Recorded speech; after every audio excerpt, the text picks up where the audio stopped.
রাত তো অনেক হলো, সারাদিনে একটা ভিডিও ছেড়েছো?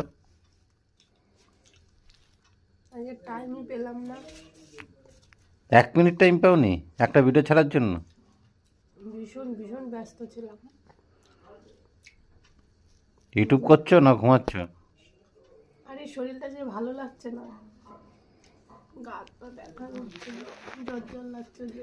খাবারটা তো ঠিক ভুলোনি, দেখো ঠিক খেয়ে দিয়ে নিলা। একটা লুচি খেয়েছি, বাবা, মাত্র একটা লুচি। ওখানে তো আমি দেখলাম 4-5টা লুচি ছিল। আমি খাইনি, বাবু ওরা খেয়েছে। তাই তো শোনা? হ্যাঁ, শোনা দিকে নিয়ে নিয়ে ঢালিস না, ওটা নিয়ে নিয়ে আয়। যেরকম যেরকম তুমি সেরকম তোমার ছেলেগুলো। শুধু একটা কাঠি লাগে দাও ঢুকিয়ে দেবো। বাহ। হুম। যেরকম তুমি তো তোমার ছেলে।